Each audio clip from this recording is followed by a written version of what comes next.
বরিশালবাসী সবসময় সবকিছু থেকে বৈষম্যের একটা শিকার হচ্ছে, যেখানে আপনারা দেখতেছেন বরিশালে বিভিন্ন মানে বিশিষ্ট ব্যক্তিবর্গের তালিকায় আমরা বরিশালের নাম দেখি। সেইখানে বরিশালে যখন ঊর্ধ্বতন কর্তৃপক্ষের দিকে আমরা দৃষ্টি দেই, তখনই দেখি ভুল মানুষকে কেন বারবারই বরিশালে পাঠানো হচ্ছে। কেন তাদের জন্য কি আর কোনো জায়গা নাই? সরকারের কাছে আর কোনো নির্দিষ্ট স্থান নাই? একজন যোগ্য ব্যক্তি যদি তারা বরিশাল বিভাগীয় শহরে প্রেরণ করতে না পারে, তাহলে আমি বলবো তারা এই প্রেরণ বার্তা না দিয়ে যেটা ছিল সেটাতেই পুনর্বহাল থাকুক। আমাদের আন্দোলন তো এই বৈষম্যের বিরুদ্ধে হয় না, মানে বৈষম্য থাকুক এর জন্য হয় না, দুর্নীতি থাকুক এর জন্য হয় না। আমরা দুর্নীতি মুক্ত বাংলাদেশ চাই।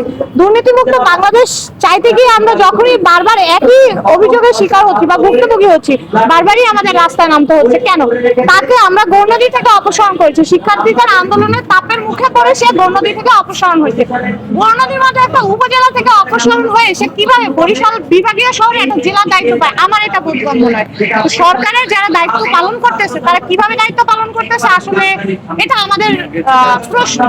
খুবই বিতর্কিত। যেমন আজকেও একটি ঘটনা এরকম ঘটেছে।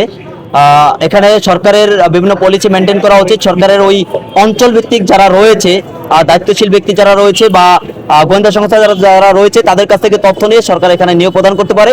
তবে বাংলাদেশে তেলবাস সব থেকে বেশি, যারা অতীতে ফ্যাসিস্ট ছিল তারা এখন জাতীয়তাবাদী মানা হয়ে যাচ্ছে এবং সরকারের জায়গা থেকে আমার মনে হচ্ছে কিছু দুর্বলতার কারণে সরকার এই গোয়েন্দা সংস্থার তথ্যগুলো না নেওয়ার কারণে তারা এই ফাঁদে পড়ে যাচ্ছে এবং বিতর্কিত হচ্ছে।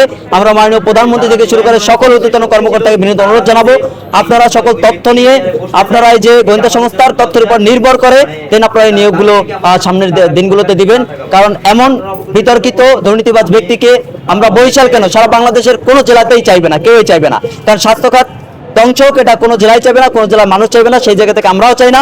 আমরা চাই এই প্রসিডিউর মেনটেন করে তার জন্য পরবর্তী নিয়োগগুলো প্রদান করে।